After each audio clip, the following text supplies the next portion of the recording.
So hey guys, welcome back to my channel Suparna's blog. তোমরা সবাই কেমন আছো? আশা করি তোমরা সবাই খুব ভালো আছো আর আমরাও মোটামুটি আছি। তো আমার সেদিনকার খুব পেঁপে মাখা খেতে ইচ্ছে করছিলো, তো মা পেঁপে নিয়েছিল, তো তার জন্য ভাবলাম পেঁপেটা মেখে খেয়ে নিই। তো আমি এই যে কেটে নিয়েছি, কেটে মা দিয়েছিল, তারপরে এরকম ঝিরি করে ঘষে নিতে হবে।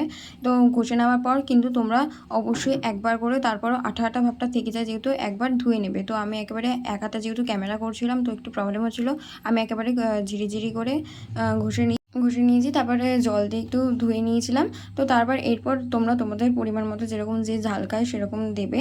তো আমি এখানে শুকনো লঙ্কা ইউজ করে, কিন্তু আমি শুকনো লঙ্কাটা খাই না বলে কিন্তু আমি কিন্তু কাঁচা লঙ্কা ইউজ করেছি।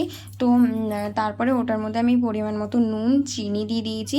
চিনিটা কিন্তু আমি একটু বেশি করে দিয়েছি, কারণ না তাহলে ঝালের সাথে ব্যালেন্স করে যে ব্যাপারটা। তো যাই হোক, তারপরে লাগছে কিন্তু তেঁতুলটা কিন্তু আমি জলে আগে থেকে গুলে নিয়েছি, মানে আগে ভিজিয়ে রেখেছিলাম। তারপর ভালো করে এটা কাটতে বের করে এটার সাথে মিক্স করে দিয়েছি। তারপর দিয়ে দিয়েছি একটু বিট নুন, তোমরা জলজিরা চাইলে জলজিরাও দিতে পারো।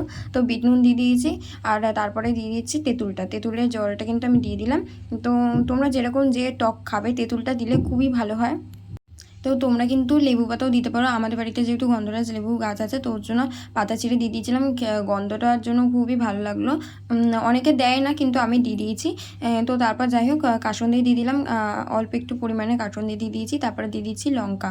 তোমরা কিন্তু ঝাল তোমাদের মতো করে খেতে পারো, তোমরা অবশ্যই এটা বাড়িতে ট্রাই করো। তারপর ভালো করে মাখিয়ে নিতে হবে। মাখিয়ে নেওয়ার পর কিন্তু টেস্টটা অসাধারণ হয়েছিল।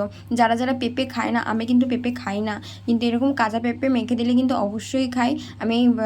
তো তোমরাও যারা যারা খাও না, এটা বাড়িতে ট্রাই করে দেখো, তো তোমাদেরও খুব ভাল লাগবে। আর তোমরা অবশ্যই কমেন্ট করে অবশ্যই জানিও যে কেমন লাগলো।